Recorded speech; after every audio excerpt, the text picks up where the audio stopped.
जो पशु तार माता ठारू जीवन पाउची जात हेउची ताले सीए केमती जीवन पाइला।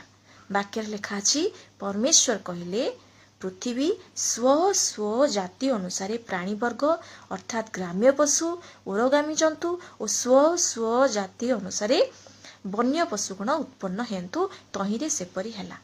पाउल कहले कलसी 1 पर्व 15 पदरे जे जीशु होउचंती अदृश्य ईश्वरଙ୍କର प्रतिमूर्ति समस्त सृष्टिर प्रथम जात। कारण दृश्य अदृश्य स्वर्गरे पृथ्वी थिबा समस्त विषय जीशुଙ୍କ द्वारा सृष्टि हैला।